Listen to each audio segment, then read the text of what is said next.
Hey guys, what's up and welcome back to my channel to another episode of Darkfire Heroes. And as you can see, today the new season has started and now there are 28 days left to collect 4,000 trophies to get all the rewards from the trophy road.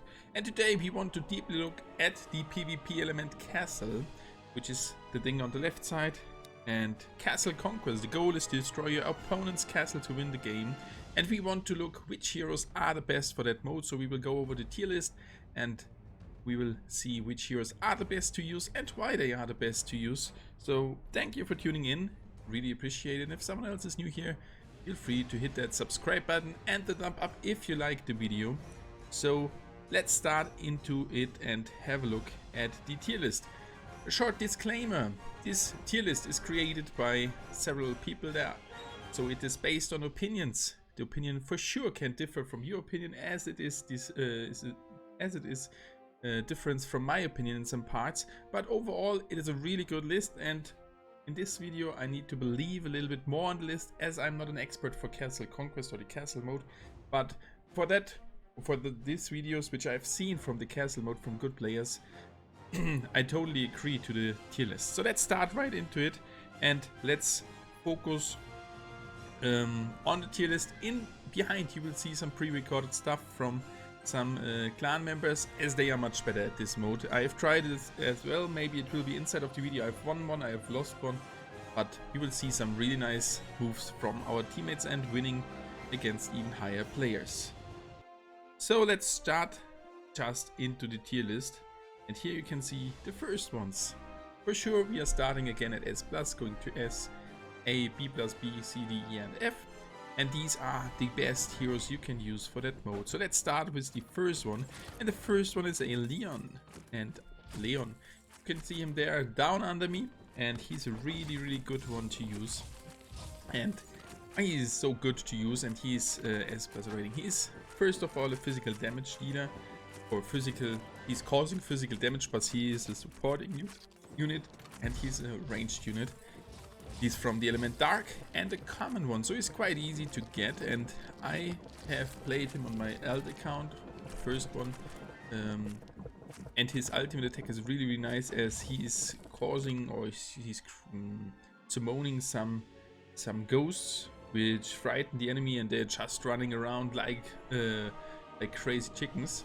So they are not focusing on the battlefield anymore, and that's why he's especially useful to get your way free towards the enemy castle and destroy it. On the next position we have somebody which I didn't look at in the past before, and that's why I know not much about her, but she is a epic card from the earth element and a supporter as well, and her special ability is to transform into a monster and insanely increasing the base stats, jumping, and then you can, with the ultimate placer, or you can create when you use the ultimate, you have the choice where to position your hero, and I think that is why she is really good. For sure epic ones are really good to use, but every hero which has any kind of ability to move forward directly into the enemies is better listed than some who are more static ones. That's why she is really good, and you can place her into the enemy, and as the ability is described as, or as she is described as, Herlin can transform into a nightmarish monster. The monster can show up wherever Herlin wants and is a terrifying force of nature. So everywhere she wants to show up, she can show up. On the third position we got Jagen. A lot of you will already know him, and we will see him in the background video as well, as he is a really great hero. He is a supporter as well from the Dark element, and he's an epic one as well, causing physical damage, and is a melee fighter in general. Oh, that said, Herlin is magical fighter from the distance, so the magical fighters, as you all know, are quite rare, so that's why she is kinda useful against all the enemies which are not which do not have any or not a lot of magical protection. Jagen, as you can see it, has a little lamp in his hands with a skull face on it, and his ability, or his special ability, is that he can control the dark energy, and he can spawn on a certain position a lot of skeletons. You will see it in behind. That's why he's super useful when you spawn the skeletons right at the tower, right at the castle. So he will help you to eliminate the enemy castle. Let's go to the next one. That's Makish, another one I do not have right now. I didn't use, or I didn't just didn't use him. He is a supporter as well. Crazy that there are, of course, a lot of damage dealers in the game, but for the castle mode, a lot of supporters are the best tier. He is from the Earth element and a common card as well. Really nice looking hero. That is on point with the snake, or the big snake head on his own head. With his ultimate attack, I didn't see it that often. He can poison this area, and everyone who is staying inside of it gets stunned. So poison enemies in a small area, the poisoned enemies are stunned and take damage over time. That's why he's especially useful. Everything every ability which disables the enemy is really useful here, as we already saw the Frightened from our Aleon. And he is in general causing physical damage as a melee unit. So let's jump towards the next one, and it's Nuro. Nuro, I did not look at him before as well, but I saw him in the videos from behind, and every time I saw the tornado moving forward, I asked, why my tornado spell does not do that? The reason is this hero's ultimate is creating a tornado moving straight forward, and he is so useful. He catches up all the enemies, focusing to one point, and then your AoE damage from another one can cause so much damage at all the units, and you will be able to move towards the enemy castle. That's why he's especially useful. He is a supporting hero as well from the air element and an epic card. And that said, Nuro is causing as well magical damage and a ranged hero. Next one you already should know, it's Otto. Not much to say about him. Jumping forward towards the tower or the enemy castle. That's why he's especially useful to get your team towards the enemy, and all the other ones which are spawning will focus him, and you have enough space to move forward with your back units. He is from the Earth element, a common card, and a tank. And for sure he's causing physical damage as a melee hero. Let's go to the next one. And that's somebody you should know from the, I think, race mode as well. And that's Salva, S+ rating as well, causing physical melee damage as his standard attack.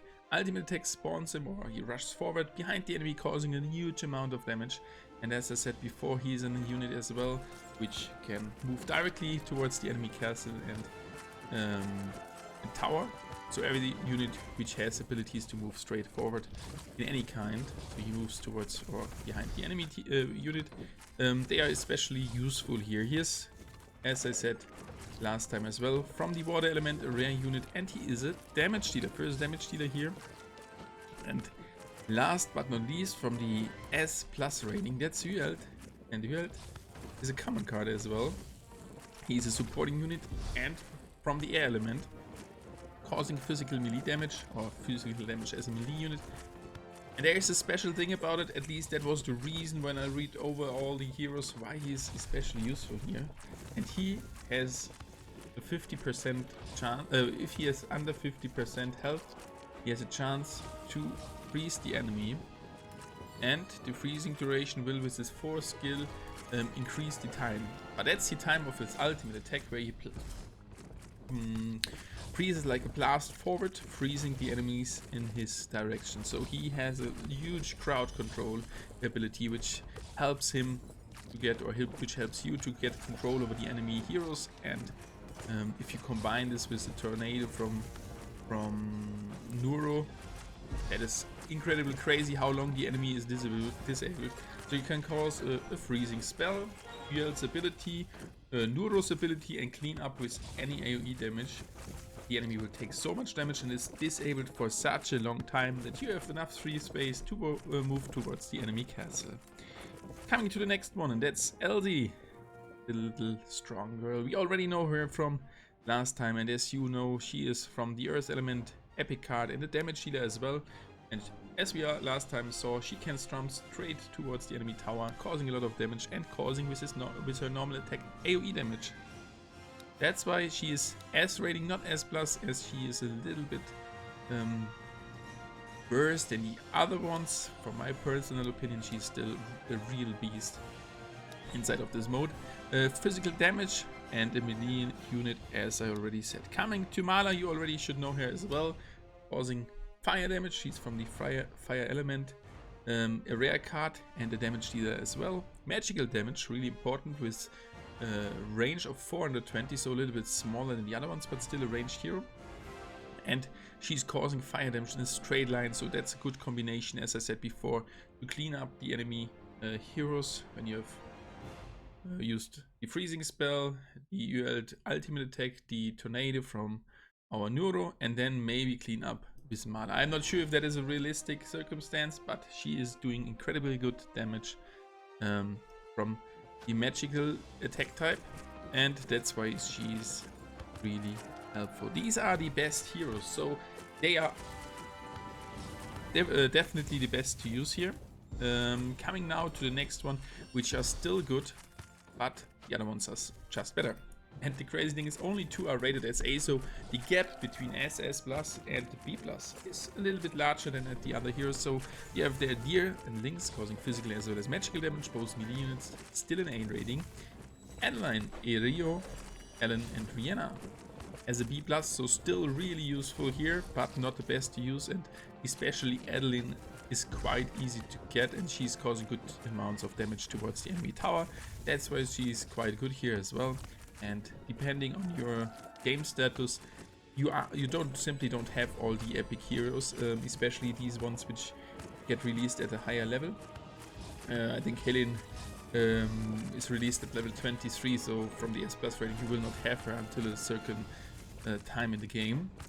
Continuing with B, that's Lears, Pure, Carmen, Dagmire, Paul Endraim, and Call with the AoE damage, still good to use here.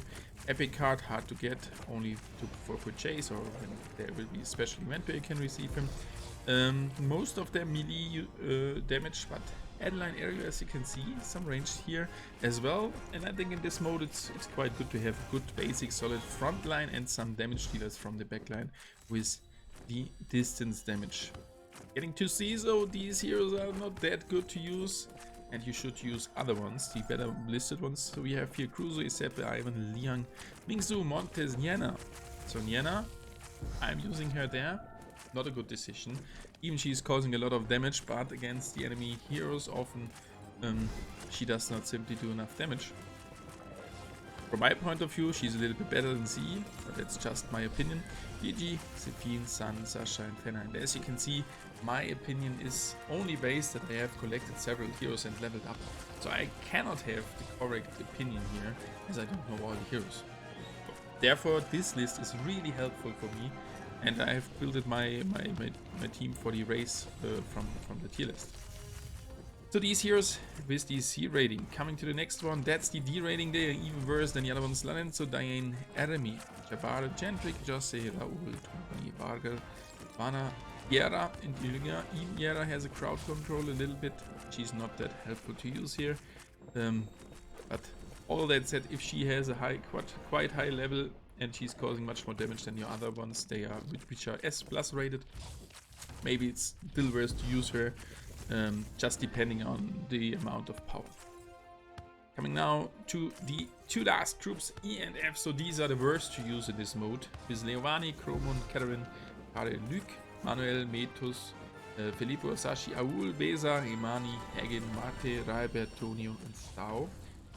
And to be honest, I thought Raibert or Luc would be better to use here as quite a good solid tank, but with the insane crowd control tactics, he is not the best one to use here, or these are not the best ones to use here. So that's it. That's the tier list. I hope you have enjoyed the video. If you have any different opinions, for sure that's possible, just write them in the comment section, that we can learn from each other and see which are the best heroes to use, so that we all can build up the best team for the castle mode. And now let the grind begin. I will start grinding the arena today, and as I said before, I will try to get the 4K quite soon, and we'll do it as well in the stream. The first link in the video description tells you the link where I'm streaming. I'm streaming at Trovo, a different platform. So thank you guys for tuning in, really appreciate it, wish you all the best and stay safe, and see you in tomorrow's video at Darkfire Heroes.